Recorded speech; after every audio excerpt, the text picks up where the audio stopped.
Welcome back, everyone, to my series on the Great Gatsby. This is Mary Ann, your trusty art historian, to discuss the built environment that F. Scott Fitzgerald created for his characters to inhabit in the Great Gatsby. Now, it's easy to overlook F. Scott Fitzgerald's descriptions of the houses and places where all the action in the novel takes place. But as we shall see in today's presentation, the third in our Great Gatsby series, the places give us very vital clues about the message that F. Scott Fitzgerald was trying to send about America, American values, and how those values in the 1920s markedly diverged from the original ideas of the Founding Fathers. I hope this video will be of use to teachers, students, and general audiences who are seeking a deeper understanding of the Great Gatsby. Because I am an art historian, my perspective is slightly different, with an emphasis on the visual arts and culture of the period. Please take note that I am using the Scribner paperback edition of 1995 with a preface by Matthew Broccoli, and you see that up on the screen. I will also give you chapters as well as page numbers in case you are using another edition of the novel. So let's get started. Before we get started and going into a lot of detail, I want to set the stage and introduce you to some terms that we will be using throughout our discussion. The first term is modernism.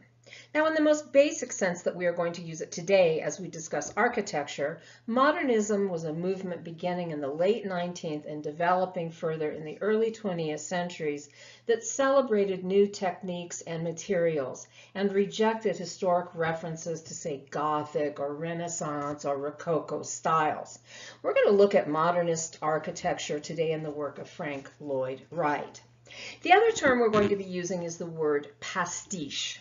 Pastiche in its most basic sense is the imitation of styles from other time periods or places.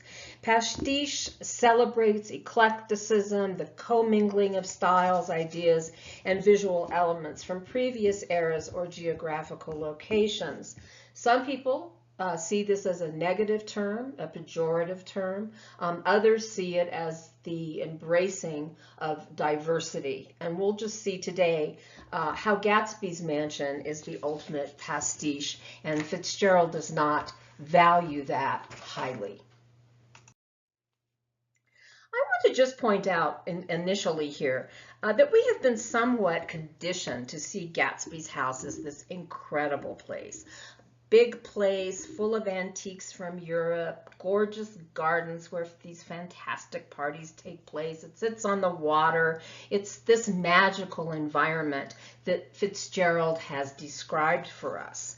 And in this photo from Baz Luhrmann's 2013 Great Gatsby film, we do see it as a magical, wondrous place that Gatsby has created. And we know he created it as a lure, like a fishing lure, to catch Daisy. But as we shall see, this is a misleading interpretation. F. Scott Fitzgerald did not see the house as this incredible thing, but rather as a monstrosity.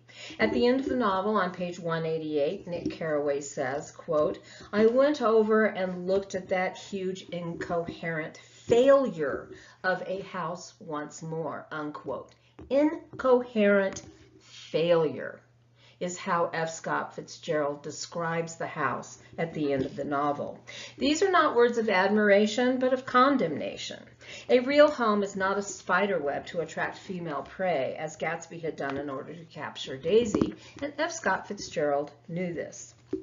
The other thing I want to point out just initially here is that every day you can pick up a magazine or read an online article about the newest quote-unquote inspiration for Gatsby's mansion.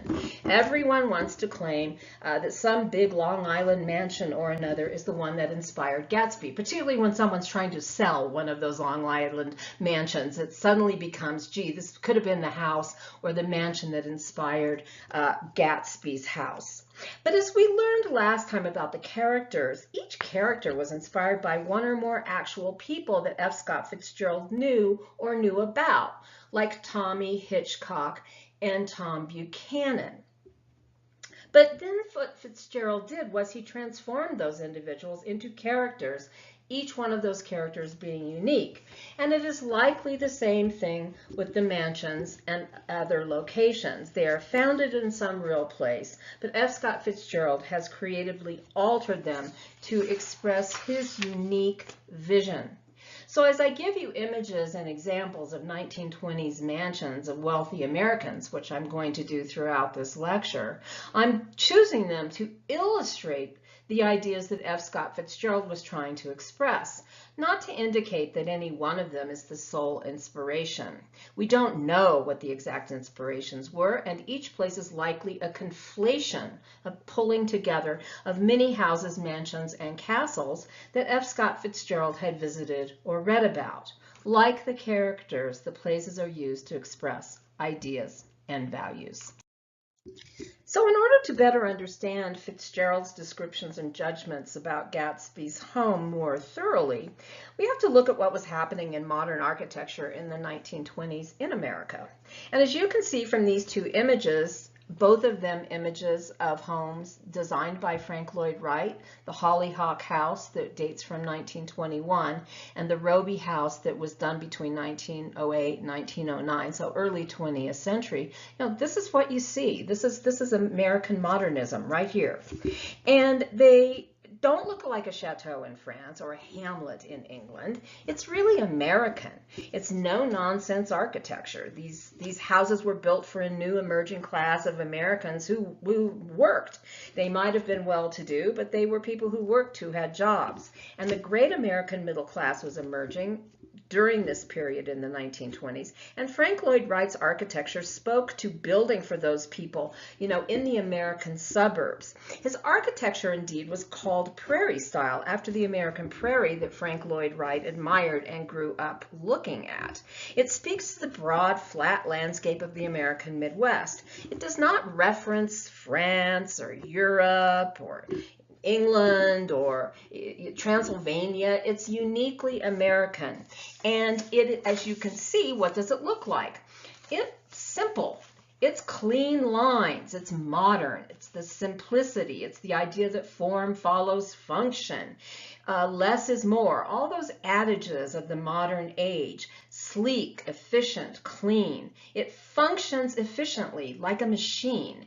And it's not full of gewgaws and Gothic spires. It's nothing showy or unnecessary. It's all clean and it's very clear. There's no gold ornament or a bunch of meaningless decorative forms. And so this really does reflect modern building materials and also modern ways of living. And this could not be further from the aesthetic of Gatsby's house as described by Fitzgerald. So we're really no longer looking at the past in the European sense. We are not imitating a European castle or a Gothic cathedral. It's a cleanup of all of that. And so I want you to remember these two houses as we move on. And remember as well that these houses are in Chicago, which is where Tom Buchanan is from. So Fitzgerald is telling us something when he describes people's houses. These houses carry meaning, and just like his character descriptions do, so we can see how these houses express Fitzgerald's ideas about modern America. Now we're going to need to begin to put Gatsby's places in the context of F. Scott Fitzgerald's biography. I think it will help us understand, at least it helps me really understand a little bit better what's going on. And we need to know what he was doing, who he was meeting, what was he seeing in the years leading up to and including the years so that he spent writing The Great Gatsby. And we know that on May 3rd, 1921, Fitzgerald and Zelda, who was pregnant at the time, traveled first class to Europe on the Aquitania. And what I show you here is Zelda's actual passenger list, where it lists all of the passengers on the ship, people they would have come into contact with. Again, it took 4 or 5 days to get over there. So on board, they met various people, and so these kinds of documents are really helpful as we think about Gatsby and what Fitzgerald was being exposed to. Now, Zelda was pregnant at the time, as I said, and they wanted to get away before the birth of their first and only child. They ended up going to London, Paris, Venice, and Rome, and then they go back to London before returning to New York in July. So they're there from May to July. And they often created a hubbub wherever they went. They became renowned for this kind of hooliganism that they carried out while they were there. But ultimately, they saw a lot of things evidently. And for Scott, the trip was the first time he was really ever able to experience Europe firsthand, because remember, he was not able to go into the war. The war ended just as he was about ready to be stationed in Europe. So, but it's interesting because what he saw didn't please him. They go over there for several months and he is not pleased. And this is what he writes to his friend Edmund Wilson while he was still on the trip in May of 1921. This is what he says: "God damn the continent of Europe. It is of merely antiquarian interest. Rome is only a few years behind Tyre and Babylon. France made me sick. Its silly pose as the thing the world has to save. I think it's a shame that England and America didn't let Germany conquer Europe. It's the only thing that would have saved the fleet of tottering old wrecks." So this makes it very clear. He brings up Tyre and Babylon. These are ancient civilizations that he says we haven't, they're only a few years behind them. So they have progressed not at all, according to Scott. He sees this old world, Europe, as essentially out of touch and irrelevant. It's a mausoleum. And so we already have this negative connotation about European architecture. So we must keep this in mind as we view the places F. Scott Fitzgerald has the novel take place in. And I think that it's important to point out that there were art movements at this time, namely Futurism, that had the very same ideas about Europe. These Italian futurists that influenced a lot of American painters and sculptors, they really felt that Europe was a graveyard. They wanted to wreck the whole thing, and a speeding automobile was more beautiful than the Nike of Samothraki. This was a current in intellectual thought in Europe, certainly at the time. And here we have F. Scott Fitzgerald reflecting that.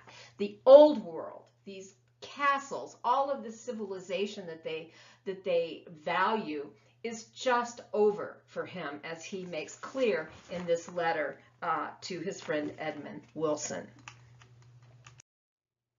This is a page from the passenger list that Zelda kept in her scrapbook. It's the inside of the slide that I just showed you. And you can see that Zelda or Scott, we don't know who, but I am assuming it was Zelda, has put marks beside certain names. And we can assume that these are people she and F. Scott Fitzgerald had met or spoken with on the trip. And you can see one of them right here, I'm showing you with the pointer, was Mr. Otto H. Kahn and valet, Mr. Gilbert Kahn, and then Miss Margaret Kahn and maid. Clearly, if you're traveling with a valet and a maid, you're probably someone of considerable means. And so we can only assume that they met the Otto Kahns during this journey. And we're going to look at Otto Kahn's mansion on Long Island in just a minute. So here we have them meeting the Otto Kahns. They then return to America. Zelda gives birth to their daughter, Scotty, and then they move. They move to Great Neck, New York in September of 1922. And Great Neck, of course, is on Long Island and was the setting for the Great Gatsby in the form of West Egg.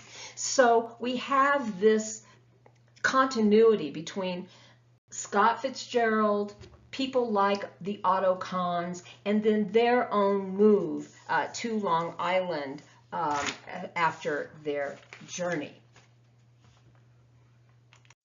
So just a little bit more about Otto Kahn. He was an incredibly prominent and influential man in New York during this time period. He was actually an immigrant from Germany. He was born in 1867 in Mannheim, Germany. He was raised there by his parents, and his father had been among the refugees to the United States after the Revolution of 1848, another time period altogether, and had become an American citizen, but then later returned back to Germany. In 1893, Kahn's father returns to America, and then on January 8th, 1896, his son Otto marries Addie Wolfe. And they go off to Europe for a year-long trip, and then Otto comes back and he joins a big investment firm, Kuhn, Loeb and Company in New York City. And he was extremely wealthy.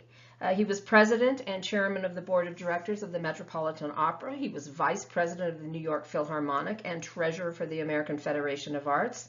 He supported many artists such as Hart Crane, George Gershwin, and Arthur Toscanini. He was also smitten with Hollywood, just like F. Scott Fitzgerald.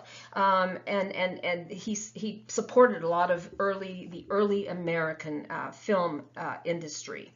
And he was also not only a major player in New York, but in Palm Beach, Florida as well. So it was people like Kahn that Zelda and F. Scott Fitzgerald socialized with on this boat to Europe.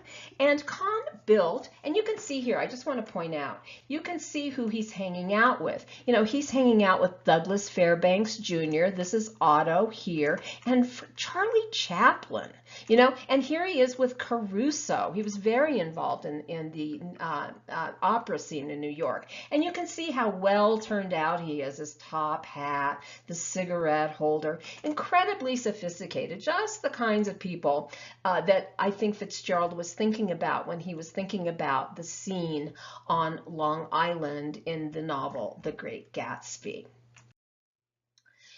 So here we have Otto Kahn's Long Island estate. This is what he built on Long Island. He had built it to make precisely the highest point on Long Island so he could assert his wealth and authority. In fact, I believe he had the land built up to make it even higher than the original land was. And, you know, he was really trying to show off. He was trying to create a show place for himself. And it's called Oheka Castle, and it was built between 1914 and 1919. And I think, as you can see here, he modeled the castle and grounds after castles and palaces he had seen.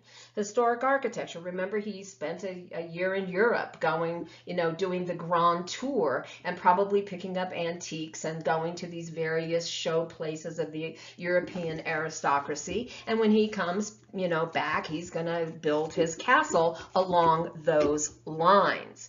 So it was all about showing off your money, your class, and your importance in the pecking order. That really, all of these things are related to a time before the American Revolution and against which the Declaration of Independence expressly rejected. You know, this whole concept of all men are created equal. But for Kahn and other industrialists of the period, William Randolph Hearst being one of them, and we're going to see some of Hearst's houses in just a minute, they were trying to show off their wealth and their importance, and they did not choose Frank Lloyd Wright to build their houses. They went back to this old architecture, this architecture of the European aristocracy that were built really before the American Revolution. So Kahn's Oheka Castle then harkens back to this European aristocracy. And again, I just point out, America was not about that. America was all about equal opportunity and not supposed to be about a European aristocracy where wealth and title meant so much. But Kahn, just like Gatsby and just like Tom Buchanan, built not a home in the style of Frank Lloyd Wright and American modernism, but a castle based on these outmoded, irrelevant models of the 15th to the 18th centuries. And when you read what F. Scott Fitzgerald has to say about Tom and Gatsby's homes, he's really describing homes like Oheka Castle. So I just show you here an image of the castle, the Palace of Versailles, that was built around 1682. Of course, it took eons to build this completely.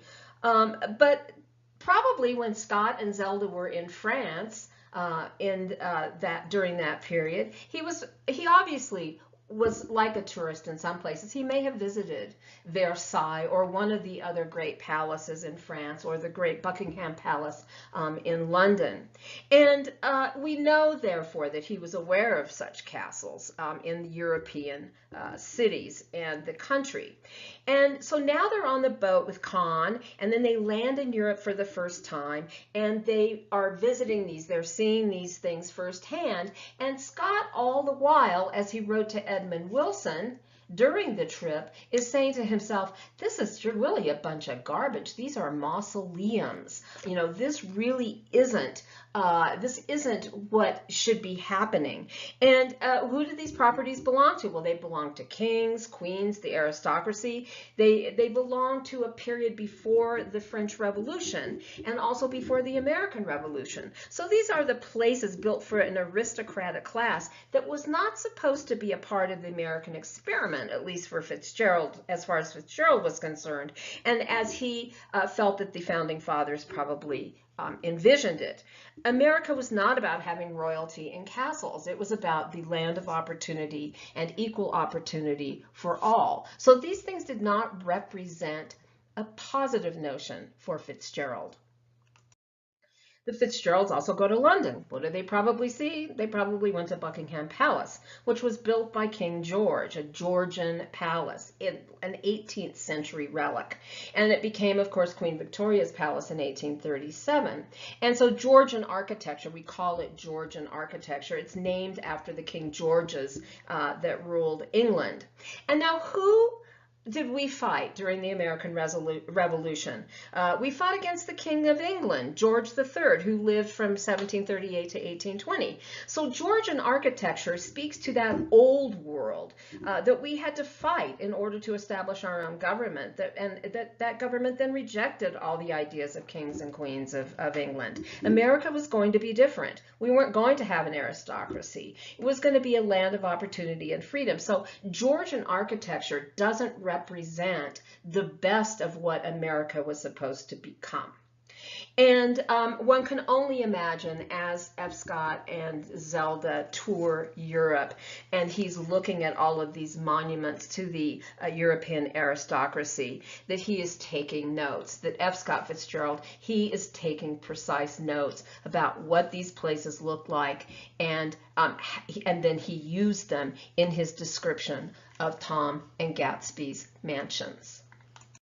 So here I compare the Chateau de Versailles with Oheka Castle, Otto Kahn's mansion on Long Island. So obviously Otto Kahn is creating a mini castle along the lines of these French aristocratic castles. And so what does that mean? It really means that by the 1920s, wealthy Americans and successful immigrant families like Otto Kahn, William Randolph Hearst, and others were recreating this European aristocratic architecture and lifestyle here in America. These were the palaces of the new rich. And so now let's look at F. Scott Fitzgerald's description of Gatsby's mansion and compare it to the estates like this being built on Long Island and in Palm Beach and in San Francisco by people like Otto Kahn and William Randolph Hearst. Let's start here in chapter 1 on page 9, and this is Nick describing Gatsby's mansion. So this is early on in the novel, and he says, "The one on my right was a colossal affair by any standard. It was a factual imitation of some Hotel de Ville in Normandy, with a tower on one side, spanking new under a thin beard of raw ivy, and a marble swimming pool and more than 40 acres of lawn and garden." So again, F. Scott Fitzgerald is describing Gatsby's house as an imitation of European architecture. He is not describing something original and uniquely American, such as a Frank Lloyd Wright house. So then we go to page 49, chapter 3. Nick and Jordan are walking around Gatsby's house, right? They're looking around, they're voyeuring the entire situation. And on a chance, we tried an important looking door and walked into a high Gothic library, paneled with carved English oak and probably transported complete from some ruin overseas. Now, those of you who have seen the movie Citizen Kane, which is about William Randolph Hearst, you see in that movie that Hearst was famous, as were other wealthy Americans. They would go to Europe and they would buy rooms, they would buy libraries, they would buy these from these palaces and castles where people, that people could no longer afford to keep up over there. They would buy them wholesale, bring them to America, and then have their architects incorporate them into their houses. And so Tom and Gatsby do not exist in a modernist context. They exist in the context of a dying or sort of dead European aristocratic built environment that has nothing to do with modern American life. And this is how F. Scott Fitzgerald has chosen to describe these, not positively, but as an imitation of some Hotel de Ville in Normandy with a tower on one side. These are not positive descriptions. Here's an example of a Hotel de Ville in Normandy that's at Lyon-sur-Mer. And a Hotel de Ville is not really a hotel. It is rather the place that houses local government administration in French towns. So it's like an American City Hall building. And you can see that they can be quite elaborate because they often were a means for a community to show off its municipal or community pride. So this is what F. Scott Fitzgerald had in mind for the exterior of Gatsby's home, something that really showed off in the same way that these Hotel de Ville that we see throughout France do. Here we have the Hearst Castle Library at San Simeon outside of San Francisco, where construction began around 1919. This is William Randolph Hearst's palace, his house, done by architect Julia Morgan, a very skilled and accomplished female architect. And this is an example of Hearst doing precisely what Nick describes Gatsby doing. He would import entire rooms from castles, palaces, municipal buildings, whatever it happened to be that he wanted and could get his hands on from Europe. And this is the best example I know of a high Gothic library paneled with carved English oak. And so this was the day, this was the heyday of William Randolph Hearst, the newspaper man whose life was immortalized in the movie Citizen Kane. And if you've seen that movie, you will recall his acquisitive nature and how he would do these kinds of things. He would have these elaborate homes built and then import rooms from Europe, from palaces and so forth in Europe that he would install there. He had homes not only in California, but he had homes in Palm Beach, Florida, and also on Long Island, where the Great Gatsby is set. And we do know that Fitzgerald was familiar with William Randolph Hearst. Hearst was very involved in the movie business. He was very involved in everything that was happening in New York City. And he actually assigned reporters to follow F. Scott and Zelda Fitzgerald around on an almost daily basis to monitor their hijinks and wild lifestyle, and then report it in his newspaper, because his newspapers were a little bit scandal mongering. And for William Randolph Hearst, a couple like Scott and Zelda would have been ideal. But you can see here in this image, this is high Gothic, these ogival arches here that go up, and you can see that we have these scenes carved or painted onto the millwork, and then these bookcases, they may well have been completely imported from elsewhere. The tapestries, the tapestry fabric for the furniture might have been imported as well. All of these details, the statues sitting on the shelves, these would have been things that William Randolph Hearst would have gone to Europe, and he would just simply buy them and have them shipped back to the United States, and then he would install them, or he would have his architect, Julia Morgan, find ways to install them in his homes. So here on the left, we have again another room from the Hearst Castle and at San Simeon from around 1919. And you can see that we have this elaborate coffered ceiling up here likely either an imitation of or directly imported from Europe in the very same way that Gatsby imported his Gothic library. William Randolph Hearst would have these things, tables, these seating, all of it directly imported from Europe. And I just want to contrast that so you can see the difference between this kind of William Randolph Hearst pastiche, this combination of all of these different styles taken out of their proper context, and a modernist home, a modernist library, the Hollyhock House Library from 1921. These are contemporary buildings. And in one, we have the height of modernism, American modernism, as seen with Frank Lloyd Wright. And in the other one, we have what Gatsby would have in a way. It's very, very different. And again, Fitzgerald describes these homes as being the home as being a monstrosity. Here with Frank Lloyd Wright, we have these clear, simple lines, lots of daylight coming in, a very elegant, simple modernist look, whereas the Hearst Castle is a complete reversion back to the European aristocratic architecture. So I hope that you see the difference. Wright is very modern, it's very American expression. Hearst Castle tends to be somewhat of a pastiche. It's a set piece. So, I just think everybody should just take a moment and imagine yourself living here, going in to read a book, or even if you could hook up a TV or something, right? Going in and living there, it would be difficult to be authentic because it's hard to live real life in this set piece. The environment almost forces you to act like you are in a play or in a historical novel. You're really not able to live this kind of modern, authentic life that was being born in the 1920s. And again, Fitzgerald actually tells us this in the novel. He tells us through the character of Owl Eyes, who is the man that Nick and Jordan meet in this Gothic library.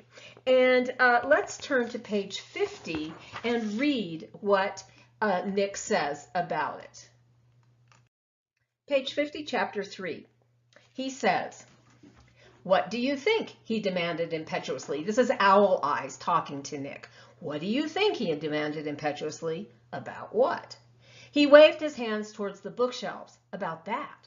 As a matter of fact, you needn't bother to ascertain. I ascertained they're real. In other words, you didn't bother to check it out. I've already checked it out. They're real. The books?" He nodded. "Absolutely real. Have pages and everything.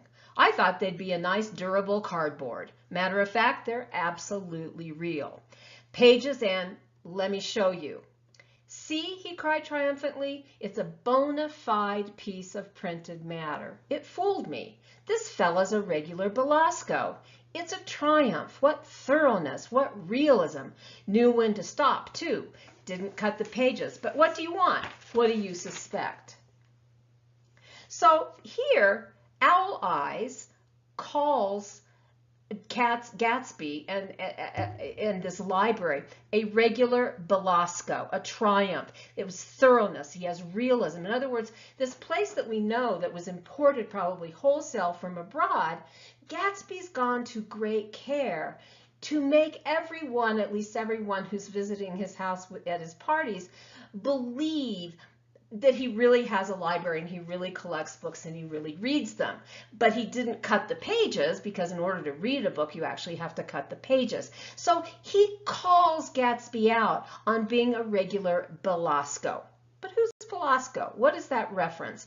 I think if we look and see a little bit more carefully what that reference is, we'll get an even better idea about what's happening in Gatsby. Here we have two images of the theater and film decorator David Belasco. On the left, we have him in his studio in 1906. And then we have him, actually, he designed films as well. He worked with D.W. Griffiths, the great filmmaker. He designed sets and was a producer for D.W. Griffiths. And this is with him on his film Good Little Devil of 1914. So Belasco, he was a theater person. It was all about a built environment that could evoke some sense of real life, but it was still a play. It wasn't real life. And he collected items from all over the world to dress the sets for his plays. And you can see here with him sitting in his studio, he has all kinds of papers around. He has objects around that he might use to put in his play or for a movie set. But he was all about show. It wasn't about the substance. It was a Potemkin village that he created for every play and film that he worked on. So he was very, very well known. He was the first person to adapt the short story Madame Butterfly for the stage. He launched the theater careers of many actors, including Mary Pickford and Barbara Stanwyck, for example. He pioneered many innovative new forms of stage lighting and special effects in order to create realism and naturalism. And Fitzgerald is being very specific with these references. We must read it carefully. He is telling us that Gatsby's house is a gigantic stage set and that Gatsby is a quote-unquote regular Belasco. His life was pulled from a dozen magazines. You'll recall when we talked about Gatsby's character last time. His life story was pulled from a dozen magazines. Well, his house was pulled out just like a stage set. It's not real. Look at all this stuff. This is David Belasco's house. Look at all of that stuff. He's collecting, right? And I just want to read you a quote from David Belasco that he writes in 1919, and it was published in The Theater Through Its Stage. And it's I don't know for sure if Fitzgerald read this, but just prior to publishing and writing Gatsby, Fitzgerald himself had been involved as a playwright for a failed play called The Vegetable. But let me just, so he was interested in theater. He's with theater people during this period of his life. So he may have indeed read this, but this is what Belasco writes in 1919. It's called The Theater Through Its Stage Door.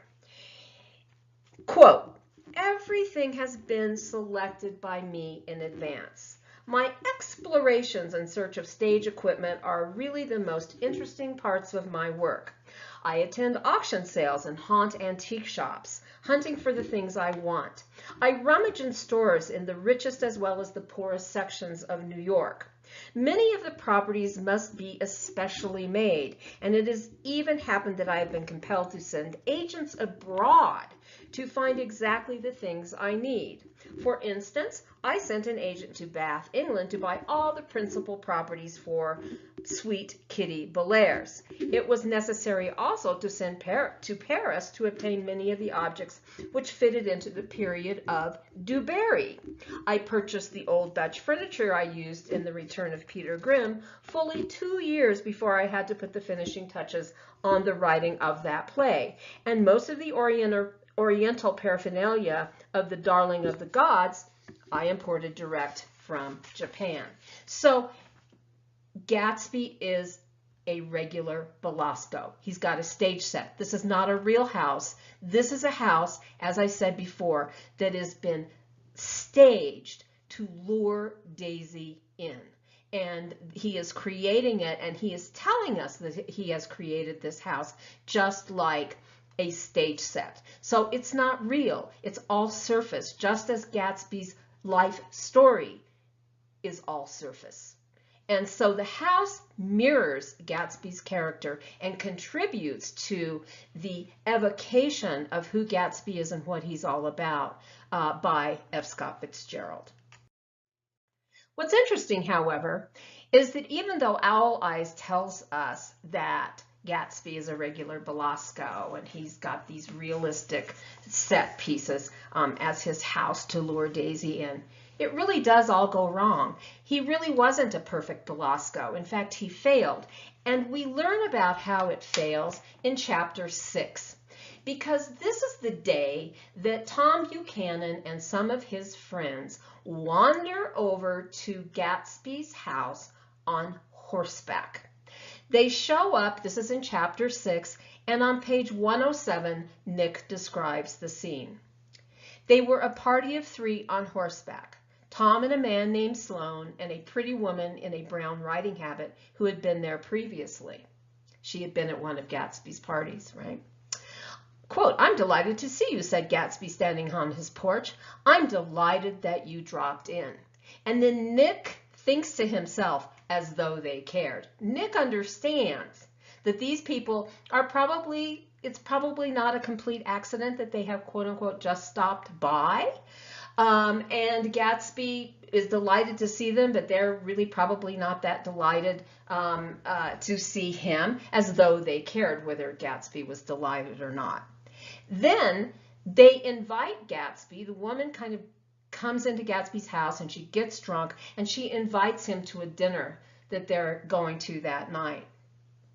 And they want Gatsby to ride with them. And he says, "I haven't got a horse," said Gatsby.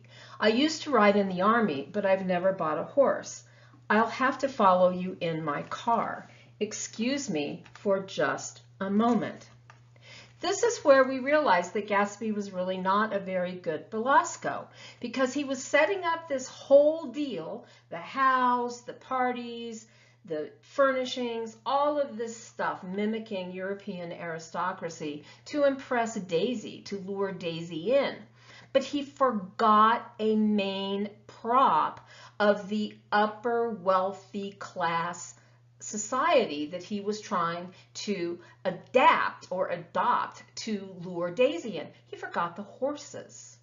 He did everything. He had a library imported, a Gothic library imported from Europe, but then he forgot, oh, I think I need a horse. He had a hydroplane, but he didn't have the horses. He got his scene all set up, only to find out that he was missing a key prop, because all of this is props. He misreads all of the not so subtle clues that they are giving him about him coming to them with them to dinner. They don't want him. The woman is drunk. The husband and Tom make her leave before Gatsby can even get into his car. And you can read more about that on chapter 6 on page 109. Now, we've talked a lot about Gatsby's place and how it's really he's just a set dresser, just like Belasco, and nothing seems to be very real. Things seem to be a little more real at Tom and Daisy's house. And let's just read what F. Scott Fitzgerald tells us about Tom and Daisy's house in chapter 1. On page 10, he says, "Across the Courtesy Bay, the white palaces of fashionable East Eggers glittered along the water." And then on page 11, "Tom and Daisy's house was even more elaborate than I expected. A cheerful red and white Georgian," and I capitalized Georgian for emphasis here, "colonial mansion overlooking the bay." And then on page 11, he makes reference to foreign intruders, things coming from abroad. "The front was broken by a line of French windows glowing now with reflected gold." So let's start with that on page 10. The white palaces. You know, he doesn't call them houses or mansions. There's a specific word that he is using, palaces, because the palaces refer to the aristocracy. He says palaces, he means palaces. And then down below, it's also not an accident for him to say a white Georgian colonial mansion. Georgian, of course, refers to King George, as we saw earlier in this session. So we're back to the days of the aristocracy, which should seem out of place in America after the American Revolution. So F. Scott Fitzgerald is giving us major clues here. Again, no word can simply be assumed. He also gets his hated France in there with the windows, reflected golds. So Buchanan's house is a reflection of French aristocracy and English kings we should have been done with ages ago. So this description of Tom and Daisy's house is extremely important in telling us about this society that Nick Carraway is experiencing. And it's not the society that the founding fathers described for us. We have now recreated the Georgian period, King George, who we fought the revolution against. We're now recreating in his style of architecture. And we have this new aristocracy that has grown up. This could be This could be Tom and Daisy's house. This is Old Westbury Gardens, the Phipps mansion of 1920. The Phippses, of course, were the people behind U.S. Steel. So U.S. Steel money built this mansion. And again, we have to go back to page 10. Across a courtesy bay, the white palaces of fashionable East Egg glittered along the water, and the history of the summer begins on the evening I drove over there to have dinner with the Tom Buchanans. And again, he describes it as a Georgian colonial mansion with those references back. So it could have been this, it could have been any number of other homes, but this is just very typical of Georgian colonial or Georgian revival architecture on Long Island during the period. So we're going to leave the mansions and we're going to look at some other places in the Great Gatsby that are important areas. This is a contemporary map, as you can see, and it really just sort of shows you the overall layout. You have Great Neck circled here, which is West Egg, where Gatsby and Nick live. There is Manhasset, which is East Egg in the novel, which is where Tom and Daisy live. Here we have Flushing Meadows, Corona, Queens.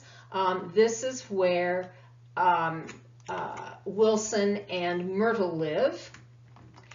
And then they cross over the Queensboro Bridge, they go into Manhattan, and we find various things. We have a restaurant, we have the Plaza Hotel, and then importantly, and we're going to talk about it a little bit later today, we have Tom and Myrtle's apartment. So George and Myrtle live here in the Valley of Ashes. And their excursions taken up in Manhattan itself, and then the parties and the Buchanan household are over here. So that gives you the overall layout of the novel. So we're going to read now on pages 27 and 28 about the Valley of Ashes. This, of course, is where George and Myrtle Wilson live. Let's just read from the novel. About halfway between West Egg and New York, the motor road hastily joins the railroad and runs beside it for a quarter of a mile or so, as to shrink away from a certain desolate area of land. This is a valley of ashes. Occasionally a line of gray cars crawls along an invisible track, gives out a ghastly creak and comes to rest, and immediately the ash-gray men swarm up with leaden spades and stir up an impenetrable cloud which screens their obscure operations from your sight. The Valley of Ashes is bounded on one side by a small foul river, and when the drawbridge is up to let barges through, the passengers on waiting trains can stare at the dismal scene for as long as half an hour. So this is a bleak description. It is a desolate area, a line of gray cars, ghastly creek. All of these words evoke something very negative and almost sinister. And George Wilson himself, who lives there with his wife Myrtle, he is described in a similar way, as being pale, as being gray. Even his blue eyes are sort of a pale, washed out blue. And he's reportedly sickly as well. He looks sick. This is not a healthy area, and we're going to see why as we continue to discuss the Valley of the Ashes in the next slides. So here we are in the Valley of Ashes, and it's called the Valley of Ashes because literally all the ash waste, because back then people burned coal to heat and do a lot of things in their homes. And all of the ash waste from Brooklyn was brought here and dumped. It was filthy there. The waste of modern society all got dumped in the Valley of the Ashes at Flushing, Queens. Here you can see here's the road. Here's this area of desolation, of ashes. Here is one of the horse-drawn carts where men would go throughout Brooklyn and Manhattan and pick up the ash waste, and then it would be carted on over to the Valley of the Ashes where George and Myrtle live. Here's another image of the Corona ash heap. I mean, it's just awful. And again, this is where George and Myrtle live. And George is always described as being ashen, pale, sickly, pale blue eyes, all of these things. They literally live and are affected physically by the waste of modern civilization. Only Myrtle has any vitality, her ambitious vitality, but George is just a man who is he's almost a part of this ashen landscape that he inhabits. Here we have that same vision, and then we have, of course, the eyes of Dr. T.J. Eckelberg, so beautifully, again, described by Fitzgerald. Let me just read you from page 28. Again, how Fitzgerald is describing this landscape. Above the gray land and the spasm of bleak dust which drift endlessly over it, you perceive, after a moment, the eyes of Dr. T.J. Eckelberg. The eyes of Dr. T.J. Eckelberg are blue and gigantic. Their retinas are 1 yard high. They look out of no face, but instead from a pair of enormous yellow spectacles which pass over a non-existent nose.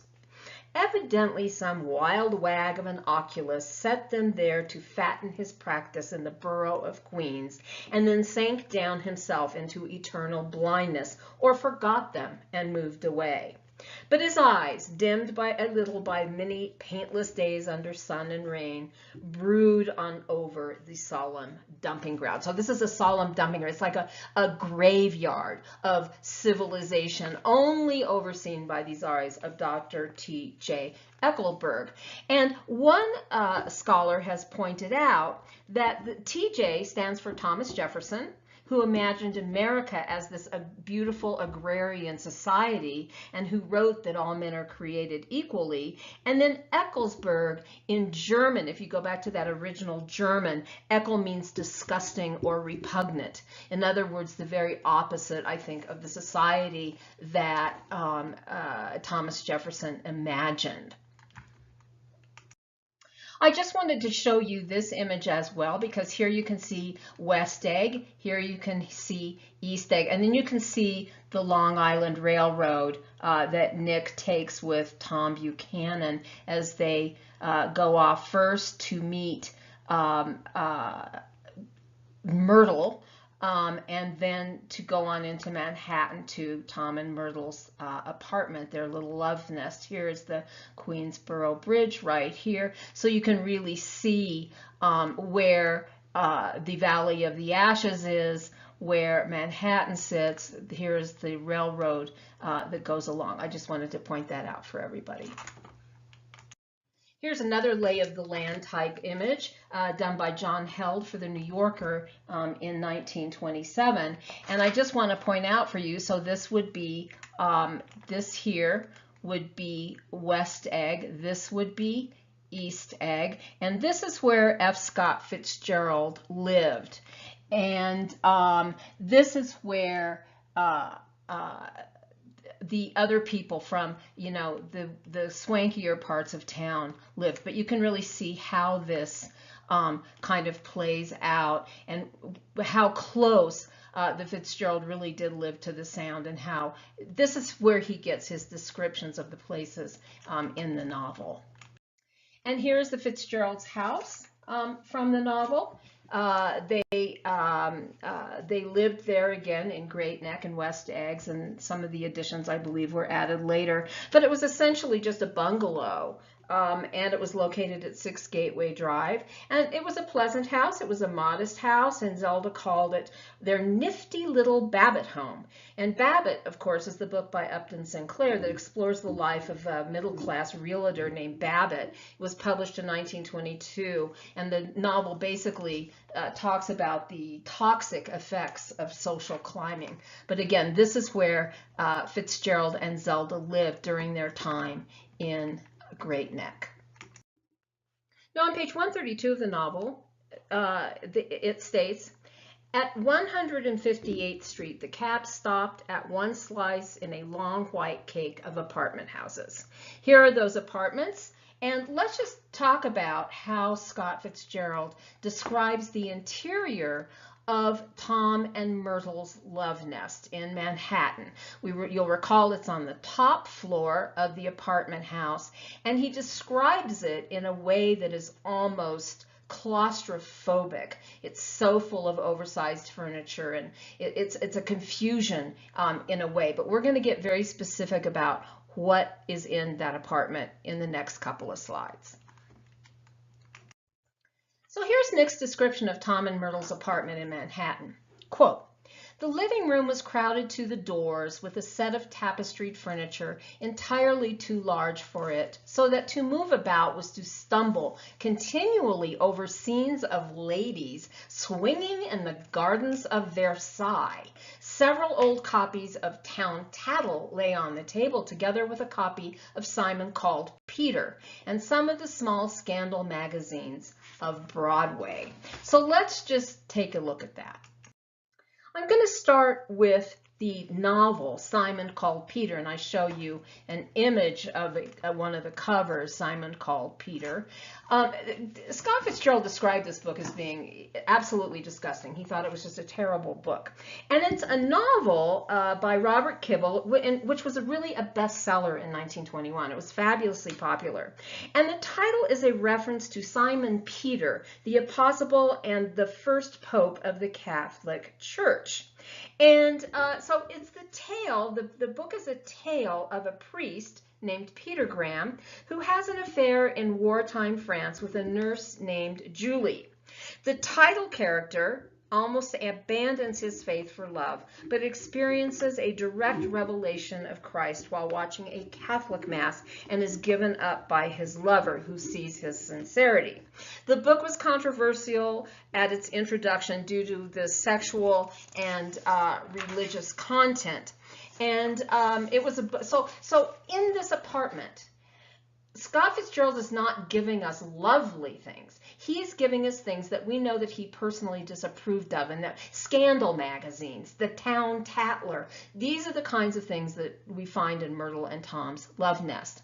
Now, going on from there to talk about some other things, we remember that Scott Fitzgerald talks about the tapestried furniture entirely too large for the room, so that to move about was to stumble continually over scenes of ladies swinging in the gardens of Versailles.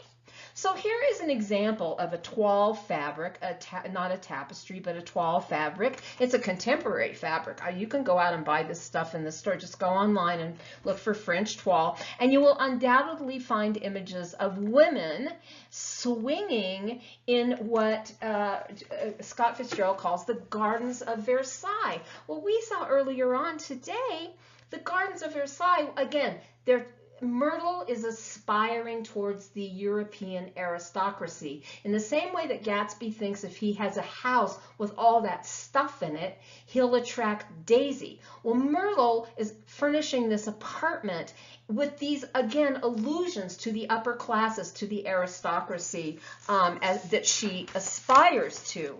So again, we have these references to European aristocracy, which for Fitzgerald was completely out of line with modern contemporary society. And I just want to show you where these images stem from. They stem from paintings like this. This is maybe the most famous one, this Fragonard, The Swing from 1767. Okay, 1767, we know the French Revolution was in 1789. And so this is one of the painters of the French aristocracy. And it's, again, it's a naughty subject. Again, nothing in Myrtle and Tom's apartment speaks of anything decent. It's a naughty subject. The tapestries in that living room come out of this kind of painting, which again, it is an old man. In the back, you can see this old man who has been enlisted by this young couple. Here's the man, here's the woman swinging on the swing. He has been enlisted to swing the woman so that her young man is sitting down on the ground, and as this old man swings her, her lover can look up her skirt. So it's a naughty subject matter. And so it operates on kind of that level, but it also operates on another level because it shows the pastimes of the French wealthy aristocracy. They're in a beautiful setting. It's almost like Versailles with sculptures and beautiful vegetation all around.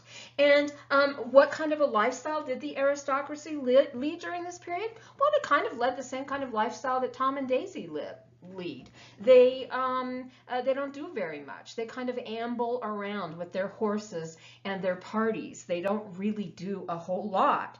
And remember that the aristocracy had enormous political power as well as enormous wealth before the French Revolution. And many chose leisure as a pursuit, and they become involved in romantic intrigues. They created a culture of luxury and excess that formed a stark contrast to the lives of most of the people in France.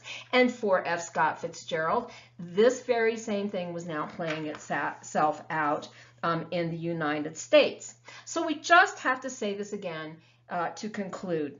F. Scott Fitzgerald uses every word, every reference to get across the idea that Americans from all classes, lower, middle, and upper, were aspiring to recreate the lives of 18th century European aristocrats, whether with Gatsby's house or Tom and Myrtle's secret apartment. These allusions to women in swings in the garden of Versailles, they carry real meaning. And these are not modernist contemporary images. They are images of a long ago past on a faraway continent that have nothing to do with America in the 1920s. And yet, despite the fact that America's view of itself is of a country where all men are created equal in a big melting pot, F. Scott Fitzgerald continually points out that in The Great Gatsby, Americans do not practice what they preach.